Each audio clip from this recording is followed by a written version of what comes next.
ایک بزرگ تھے، تو ایک جگہ پہ انہوں نے کھانا کھایا، چلیں کسی دانشور کا سمجھ لیں، کسی آدمی کی مثال لے لیں، کہیں کھانا کھایا انہوں نے، اور میرے ساتھ بھی ایک دفعہ اس طرح کا ایک معاملہ درپیش ہوا۔ تو آپ کو پتہ ہے عموماً ڈرائنگ روم جو ہوتے ہیں ان کے ساتھ ہی باورچی خانے بھی ہوتے ہیں، تو شاید کھانا پکانے والے بھی وہاں قریب ہی تھے۔ کھانا کھانے کے بعد اس صاحب نے کیا کیا، انہوں نے تعریف کر دی، کہا یار بڑا ہی عمدہ کھانا پکا ہے، بڑا ہی ماشاءاللہ اچھا ہے۔ کچھ دیر کے بعد جب وہ رخصت ہونے کا وقت قریب آیا تو اندر سے بہت اونچی آواز میں ہچکیوں کے ساتھ رونے کی آواز آئی۔ تو صاحب خانہ سے پوچھا کہ کیا ہوا ہے، اچھا تو نہیں لگتا کہ آپ کے معاملے میں مداخلت کی جائے، لیکن خیریت تو ہے؟ تو انہوں نے کہا نہیں، وہ آپ کی وجہ سے رو رہے ہیں گھر والے۔ جی ہماری وجہ سے کیوں رو رہے ہیں؟ آپ نے زبردستی کھانا پکوایا ہے؟ کہ نہیں یہ وجہ نہیں ہے، آپ نے وہ تعریف کر دی ہے کھانا پکا ہے۔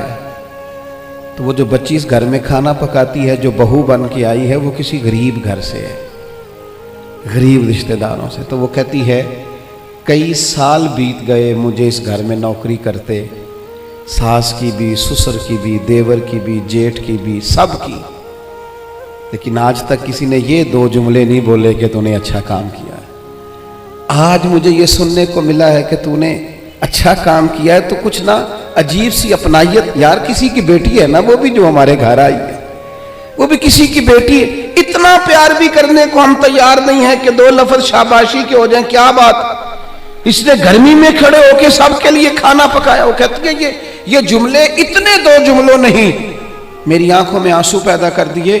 نہیں کرتے ہم پیار، نہیں دیتے ہم محبت، نہیں ہمارے لہجے سے ترش روئی دور ہوتی۔ ہر بندے کا کوئی نہ کوئی پروٹوکول ہے، کہیں نہ کہیں وہ بڑا ہو جاتا ہے، کہیں نہ کہیں اس کا اعزاز ہو جاتا ہے۔ ہم جب اپنا یہ مزاج بنا لیں گے ہم نے فروغ محبت کرنا ہے، ہم نے ایک دوسرے کو پیار دینا ہے، ہم نے تلخی نہیں کرنی۔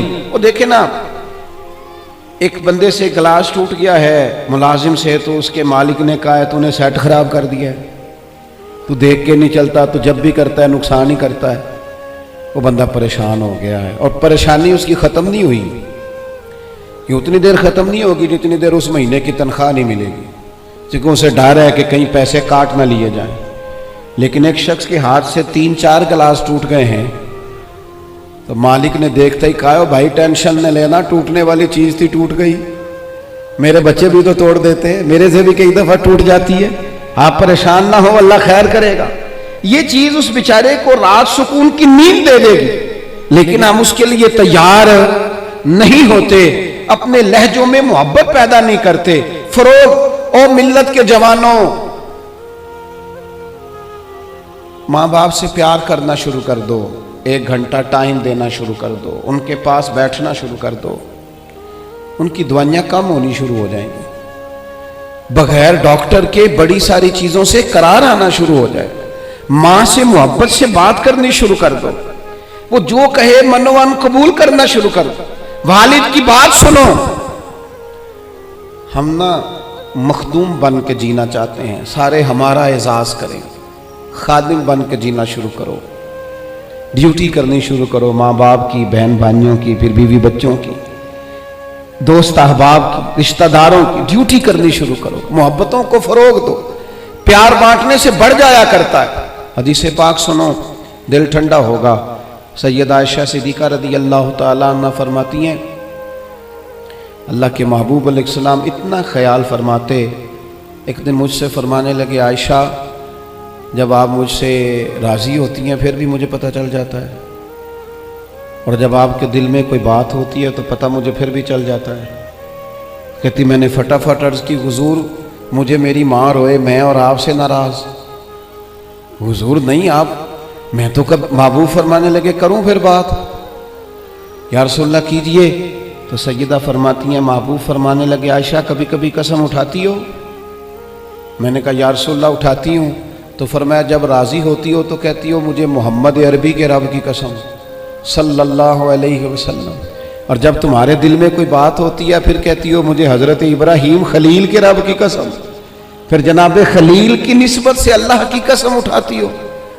جناب عائشہ کہتی ہیں لوگوں میں تمہیں بتا نہیں سکتی میرا حال کیا تھا،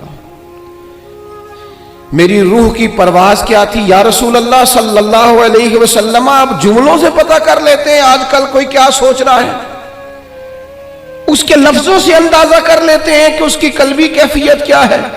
اور پھر کہنے لگی مجھے رب محمد کی قسم یا رسول اللہ، زبان سے نام ہی جاتا ہے، میرے دل میں آپ ہر وقت موجود رہتے ہیں، ہر وقت آپ موجود ہوتے۔ اور دوستو یہاں تو گھر والوں کو احتجاج کرنا پڑتا ہے پھر کوئی بات سنتا ہے، یہاں تو 100 دفعہ رو کے دکھانا پڑتا ہے پھر کوئی بات سنتا ہے، یہاں تو جناب 100 دفعہ کہنا پڑتا ہے تب کوئی بات سنتا ہے۔ خدا را محبتیں بانٹنی شروع کرو، اپنے لہجوں سے تلخیاں ہٹاؤ، یہ جو چہروں پر پکی پکی سلوٹیں ڈالنی ہیں ان کو دور کرو، یہ جو ہر وقت کے تھکے تھکے اور ہر وقت کے ناراض اور ہر وقت کی طبیعت کے اندر سختی اور ہر وقت کہنا میں بڑا کام کرتا ہوں، میں بڑی مشقت اٹھاتا ہوں، تمہیں پتہ نہیں میں کس تکلیف میں ہوں۔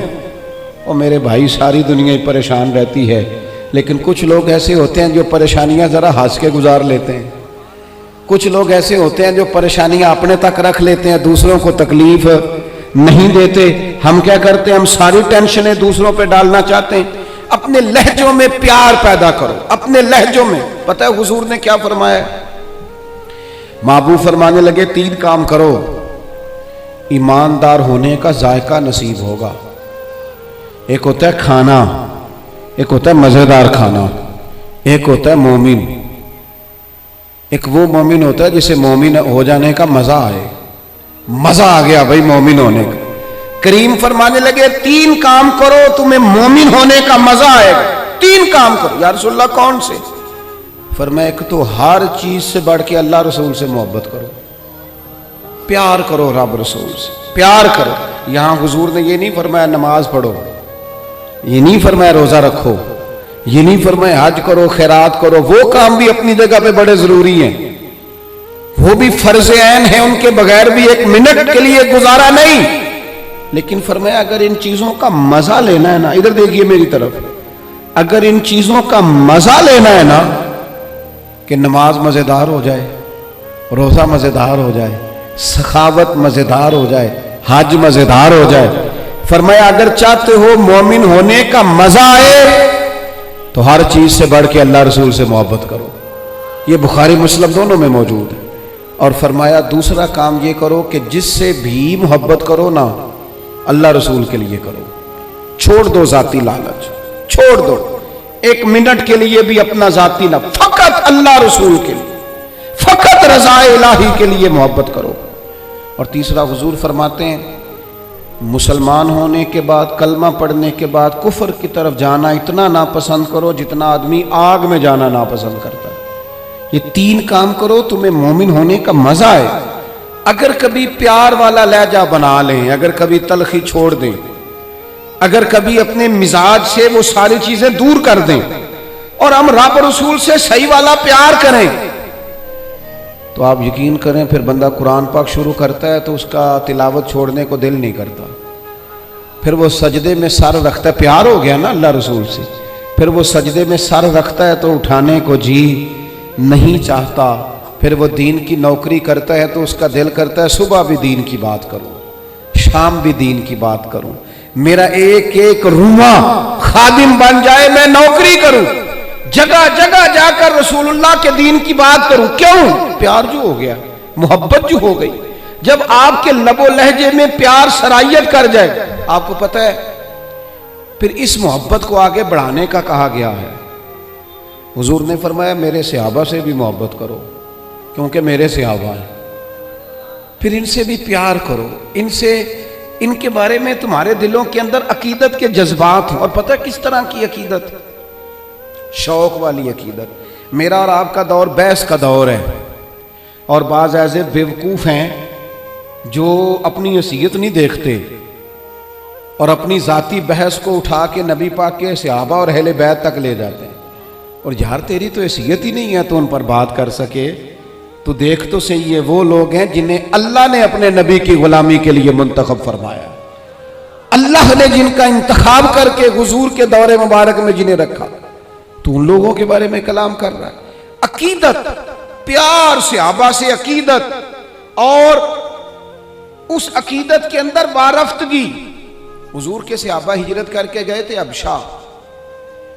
نجاشی بادشاہ پر کفار مکہ نے، قریش نے بڑا پریشر ڈالا کہ یہ ہمارے بھاگے ہوئے لوگ ہیں، انہیں واپس کر دو. پر وہ نجاشی نے کہا میں واپس نہیں کرتا. انہیں جگہ دی، صحابہ کو آزادی سے عبادت کرنے کا موقع دیا. ایک دفعہ نا حبشہ سے کچھ مہمان آ گئے جہاں صحابہ جا کے رہے تھے. تو جب وہ لوگ آئے نا یہاں مسجد مدینہ منورہ میں، اللہ کے محبوب علیہ السلام نے